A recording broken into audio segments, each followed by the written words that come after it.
Hello दोस्तों, स्वागत है एक नई वीडियो में। और ये वीडियो में हम एक क्वेश्चन कर रहे हैं नीट 2024 का। मोल कंसेप्ट का क्वेश्चन है। पूछा गया है 1 ग्राम सोडियम हाइड्रोक्साइड को ट्रीट किया है 25 ml 0.75 मोलर HCl सॉल्यूशन से, तो सोडियम हाइड्रोक्साइड कितना बच जाएगा अनरिएक्टेड। अमाउंट पूछा है, ग्राम में आपको आंसर बताना है। नीट 2024 का क्वेश्चन है। देखिए, जब भी आपको दोनों अमाउंट दे रखे हैं दोनों रिएक्टेंट्स के, तो इसका मतलब ये एक लिमिटिंग रिएजेंट का क्वेश्चन है। देखिए सॉल्यूशन। सबसे पहले हम रिएक्शन लिख लेते हैं, जो कि होगी NaOH प्लस HCl। अब ये एक एसिड और बेस की रिएक्शन है जो कि हमें देती है सॉल्ट एंड वाटर। तो क्या बनेगा? NaCl plus H2O।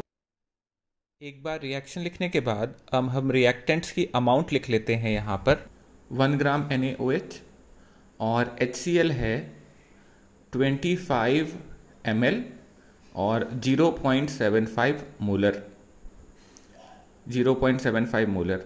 तो सबसे पहले हम लोग मोल्स निकाल लेते हैं, क्योंकि ये क्वेश्चन मोल मोल एनालिसिस का है।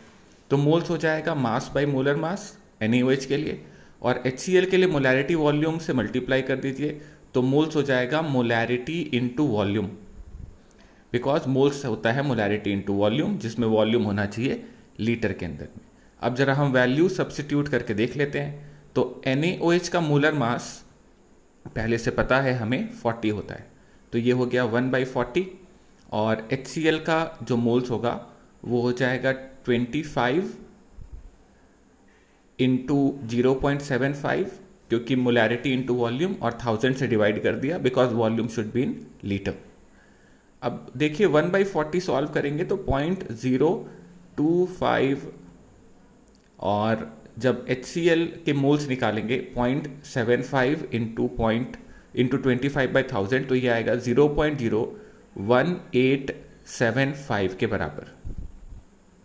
मोल्स एक बार कैलकुलेट हो गए, दोनों ही सब्सटेंस के मोल्स दिए हैं, इसका मतलब ये लिमिटिंग रिएजेंट का क्वेश्चन है। अब लिमिटिंग रिएजेंट होता है मोल्स बाय स्टिक्योमेट्री। दोनों को डिवाइड कर देंगे मोल्स को स्टिक्योमेट्री से। देखिए स्टिक्योमेट्री दोनों जगह 1 था, तो 0.25/1 एंड 0.01875/1। लिमिटिंग रिएजेंट वो होता है जिसमें मोल्स अपॉन स्टिक्योमेट्री मिनिमम आए। तो देखिए मिनिमम आएगा 0.01825, तो ये हो गया लिमिटिंग रिएजेंट। और दूसरा जो होता है वो हमेशा एक्सेस रिएजेंट बन जाएगा। नाउ जब भी हमें moles of access reagent reacted चाहिए, तो उसके लिए हमें मोल मोल एनालिसिस लगाना है। तो देखिए रिलेशन बनेगा moles of NaOH reacted by 1 equal to moles of HCl by 1, जिसमें moles of NaOH reacted HCl से आएगा, जो कि है HCl का रिएक्टेड अभी आपने निकाला था 0.01875। तो मोल्स ऑफ NaOH रिएक्टेड आ गया 0.01875। अब हमें मोल्स ऑफ NaOH लेफ्ट पूछा गया है क्वेश्चन में। तो बहुत सीधा सा तरीका होता है। देखिए मोल्स ऑफ NaOH लेफ्ट अगर चाहिए तो वो हमेशा होता है इनिशियल माइनस रिएक्टेड। इनिशियली जितने मोल्स लिए थे माइनस कितने मोल्स रिएक्ट हो गए।